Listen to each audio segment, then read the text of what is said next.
आइए दोस्तों अगले सवाल पे चलते हैं। A money lender borrows money at 4% per annum and pays the interest at the end of the year. He lends it at 6% per annum compound interest compounded half yearly and receives the interest at the end of the year. In this way he gains rupees 104.5 a year. The amount of money he borrows is, ठीक है, चार option हैं, 6000, 5500, 5000, 4500। ठीक, तो आइए question को पहले मैं समझा दूं कि क्या कह रहा है। A money lender borrows money at 4% per annum and pays the interest at the end of the year. He lends it at 6% per annum compound interest compounded half yearly and receives the interest at the end of the year. In this way he gains rupees 104.50 a year. ठीक है, तो क्या करता है ये 4% per annum बोरो करता है। बोरो करना मतलब किसी से उधार पे लेता है, ठीक है, 4% के रेट से, कब के, पर एनम, ठीक है। पर एनम मीन्स एक ईयर पे उसको 4% उस अमाउंट का देना पड़ रहा है। और क्या करता है, अंत में देता है साल के। फिर क्या करता है, सेम अमाउंट वो 6% पर एनम पे, जिसपे कंपाउंडिंग हाफ ईयरली का इंटरेस्ट लगाता है, ठीक है। 6% का कंपाउंडिंग हाफ ईयरली मीन्स आधे साल में इसका इंटरेस्ट मिल जा रहा है, ठीक है। आधे साल में इसको इंटरेस्ट मिल के जुड़ जा रहा है प्रिंसिपल अमाउंट में, ठीक है। इस तरह से वो 104.50 रुपये कमा ले रहा है। तो आइए इसको करते हैं, तो आपको धीरे धीरे समझ में आएगा क्वेश्चन क्या कह रहा था और हमें क्या करना है इसमें। तो हम यहाँ पे देखिए, पहले मैं एज्यूम कर लेता हूँ कि इसने कितना रुपये लिया होगा, तो मैं 100 रुपये मान लेता हूँ कि इसने 100 रुपये लिए होंगे, ठीक है। और दिया भी 100 रुपये ही होगा, ठीक है। बोरोज एंड लैंड्स, हालांकि क्वेश्चन की लैंग्वेज ऐसे है कि इसमें ऐसा बोल रहा है कि मनी लेंडर बोरोज, और जब उसको इंटरेस्ट मिलता है तब वो देता है। तो क्वेश्चन का कहने का मतलब तो हालांकि यही है कि उसको जितना मिला उसने उसको 6% के अमाउंट पे दे दिया, लेकिन उससे आपका आंसर नहीं आएगा। इसलिए हम ये मानते हैं कि 100 ही ये लेता है और देता है। तो बोरो करता है 1 साल के लिए, ठीक है। तो बोरो करता है 1 साल के लिए कितना, 100 रुपये। 100 रुपये 1 साल के लिए, इसको 4% का इंटरेस्ट लग रहा है, ठीक है। तो कितना रुपये, ये 100 रुपये इसने लिए और 104 रुपये देता है, ठीक है। 100 रुपये लिए 104 रुपये देता है, ठीक। अब ये तो हुई लेने की बात। अब ये देता कितना है, 100 रुपये देता है। कितने साल के लिए देता है, 1 साल के लिए देता है, लेकिन उसमें 6-6 महीने पे इंटरेस्ट लग रहा है। 6-6 महीने पे इंटरेस्ट ये लेता है। और कैसे लेता है, 6% पर एनम, ठीक है। तो अगर 6% पर एनम ये इंटरेस्ट ले रहा है जिसको दिया उससे, पर एनम लिया, तो मीन्स 6 महीने का इंटरेस्ट क्या होगा, इसका आधा होगा। मीन्स 3% 6 महीने के लिए, 3% अगले 6 महीने के लिए। तो अब देखिए इसमें कंपाउंडिंग यही होती है। 100 पे इसको 6 महीने पे मिला 3%, ठीक है, जिसको दिया था। तो उसने इसको क्या किया, 3% इसमें दिया।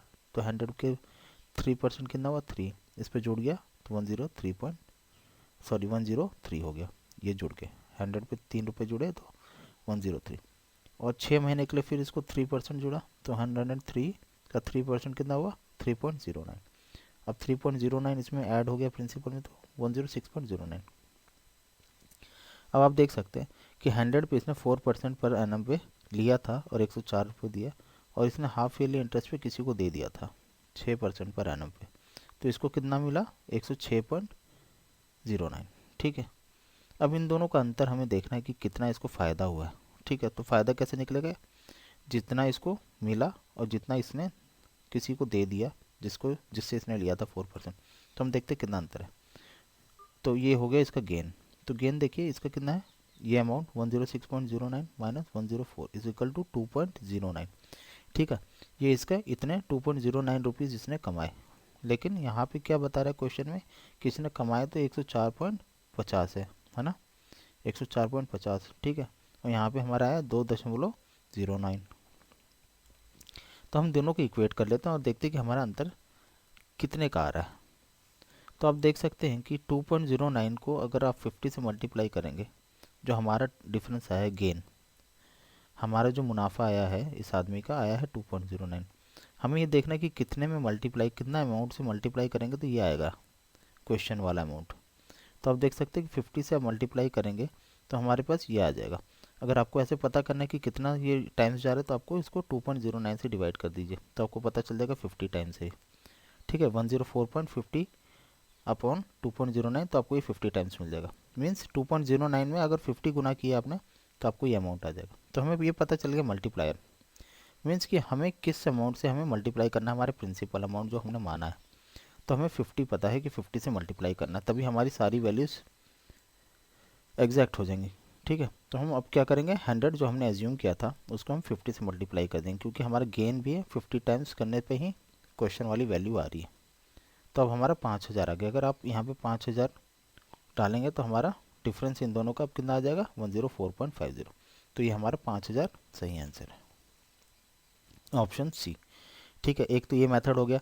एक मेथड ये भी होता है कि आप इसमें net effective rate of interest देख सकते हैं कि कितना डिफरेंस है, उसको भी आप कर सकते हैं, वो भी मेथड में बताता हूँ। ठीक है, जो आपको समझ में आए। उसके बाद मैं क्वेश्चन को फॉर्मूले से भी कैसे करना है वो भी मैं बताता हूँ, तो वीडियो पे बने रहिए, आगे चलिए। तो इस मेथड में हम नेट इफेक्टिव रेट वाला देखते हैं। ठीक है, net effective rate, net effective rate क्या होता है कि जो एक्चुअल इफेक्टिव रेट जो लगेगा, इफेक्टिव बोल रहा हूँ मैं, इफेक्टिव रेट जो लगेगा वो।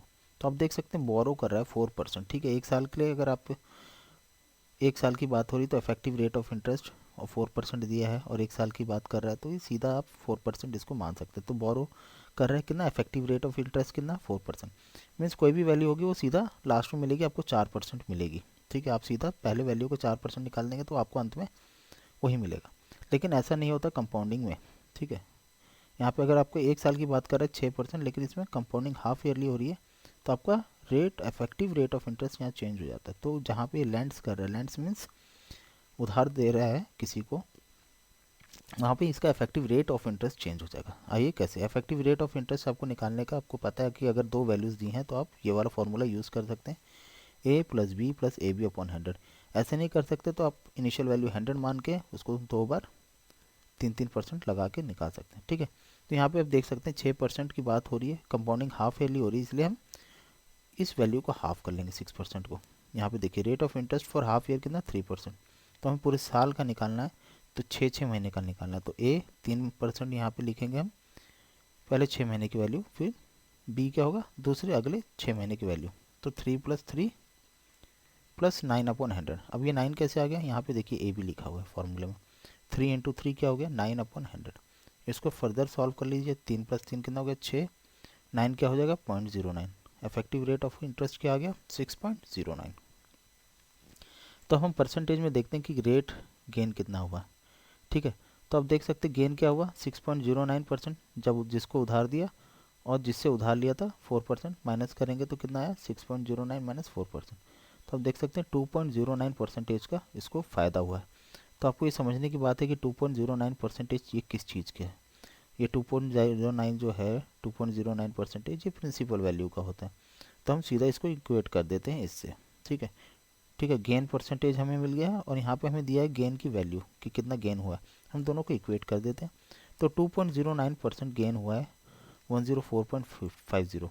ठीक है, तो 2.09% अगर ये प्रिंसिपल अमाउंट का 2.09% इसके बराबर है, तो हम यहाँ से इसकी 100% ऑफ प्रिंसिपल की वैल्यू निकाल सकते हैं। 100% ऑफ प्रिंसिपल मीन्स खुद प्रिंसिपल। तो आइए कैसे निकालेंगे 100%। तो हम 100% निकालने के लिए क्या करेंगे, दोनों तरफ मल्टीप्लाई कर दीजिए 100/2.09 से। अगर हम इस तरफ भी 100/2.09 मल्टीप्लाई करें और इस तरफ भी 100/2.09 से मल्टीप्लाई करें, तो 2.09 से 2.09 लेफ्ट हैंड साइड कैंसिल होकर 100% बच गया। और यहाँ पे सिमिलरली 104.50 इंटू 100/2.09। अभी मैंने इससे क्यों मल्टीप्लाई किया, क्योंकि हमें यहाँ पे 100% बनाना था। 100% बनाना क्यों, क्योंकि हमें प्रिंसिपल का 100% यहाँ बताना। ठीक है, प्रिंसिपल जो इसने बोरो किया, तो प्रिंसिपल का 100% कैसे आएगा, इसको कन्वर्ट करके 100% में। या तो आप इसमें देख लीजिए कि कितने से मल्टीप्लाई करूँ कि 100% हो जाए, तो बहुत टेढ़ी खीर होगी, है ना। 2.09 में आप कितना मल्टीप्लाई करेंगे कि 100% हो, तो उससे अच्छा है कि 100/2.09 कर लेते हैं ताकि ईजी रहे। अब इसको आप फर्दर सॉल्व कर लेंगे तो आपका राइट हैंड साइड क्या आ जाएगा 5000, ये आपका सॉल्व होके 5000 आ जाएगा, ऑप्शन सी। ठीक है, तो आशा करता हूँ आपको ये वाला मेथड भी समझ में आया होगा। अब चलिए फॉर्मूले वाला मेथड भी हम देख लें कि फॉर्मूले में से कैसे इसको करते हैं, बाय फार्मूला मेथड। ठीक है, अधिकतर मैं फार्मूला मेथड इसलिए करा देता हूँ ताकि बच्चे जो हैं स्कूल वाले वो भी एग्ज़ाम्स वगैरह में अप्लाई कर सकें इन मेथड्स को। तो यहाँ पे देखिए हमें हीज गेन बताना है। तो यहाँ पे गेन आपको सिंपल सी बात है, गेन क्या है, अमाउंट रिसीव्ड। ठीक है, इसको कितना अमाउंट मिला उधार देने के बाद, और अमाउंट बोरोड मीन्स कितना इसने अमाउंट दिया उधार लेने के बाद, मीन्स इसने 1 साल के लिए उधार लिया, फिर इंटरेस्ट लगा के कितना दिया, और ये इसने कितना रुपए दिया और उसमें उसको कितना इंटरेस्ट मिला, उसका डिफरेंस हमें यहाँ दिया गया है 104.5। तो आइए सीधा से अमाउंट का हम फॉर्मूला ही लगा देते हैं। ठीक है, तो P 1 प्लस R/100 का होल स्क्वायर क्या हुआ, अमाउंट रिसीव्ड। ठीक है, यहाँ पे क्या है, ये 3/100 क्यों है, क्योंकि आधे साल की बात हो रही है, तो 6/2 ऊपर क्या हो गया 2 × 1 ईयर। ठीक है, क्योंकि ये जो अमाउंट इसने दिया है उसका वैल्यू हम निकालें, तो 1 plus 3/100 to the power of 2 minus P, ये इसने जो बोरो किया है वो वाला अमाउंट 1 प्लस, वहाँ पे रेट ऑफ इंटरेस्ट क्या है 4%, तो 4/100 इज इक्वल टू, यहाँ पे दिया हुआ है इन दोनों का अंतर क्या है 104.5, amount lending minus amount borrowed, इसी का अंतर तो है जो प्रॉफिट हुआ इसका। अब इसको फर्दर सिंप्लीफाई कर लीजिए, यहाँ पे आ गया, हम ब्रैकेट सॉल्व करें तो 103/100 का स्क्वायर, और यहाँ पे P 104/100। ठीक है, यहाँ पे टाइम पीरियड 1 ईयर है, लेकिन यहाँ कंपाउंडिंग हो रही है इसलिए टाइम पीरियड 2 है, क्योंकि रेट ऑफ इंटरेस्ट भी आधा हो रहा है। तो आपको इसको ध्यान रखना है इस चीज़ को, इसमें बहुत बच्चे गलती कर देते हैं टाइम पीरियड यहाँ पे डालने में अगर फार्मूला यूज़ करें तो अब इसको फर्दर सॉल्व करें तो आप इसको एलसीएम लेंगे, तो हमारा 10,000 एलसीएम आ गया, ऊपर हो गया 10609, इसका स्क्वायर 103 का स्क्वायर हुआ, और यहाँ 104 एलसीएम लेने के बाद क्या हो जाएगा 10400। इसको फर्दर सिंप्लीफाई करेंगे तो हम वहीं पे आ जाएंगे जहाँ पे हमने पिछले मेथड में शुरू किया था, वही वैल्यू थी डेसिमल में, यहाँ पे डेसिमल नहीं है। आप सीधा से इसको 5 टाइम्स काट देंगे तो 2095 जा क्या हो गया 1045, आपका आंसर आ गया 5000, ऑप्शन सी। ठीक है, तो ये फार्मूले से भी आप इसको अप्लाई कर सकते थे। ठीक है, लेकिन फार्मूला तो बहुत ज़्यादा ये सब मल्टीप्लिकेशन करना पड़ता है, आप देख सकते हैं, स्क्वायर करो एलसीएम लो, तो स्कूल के लिए ठीक है जहाँ माइनस प्लस के भी मार्क्स कट जाते हैं आधे आधे नंबर, है ना। तो आशा करता हूँ आपको समझ में आया, तो लाइक शेयर सब्सक्राइब जरूर करें और देखते रहिए। Thank you for watching.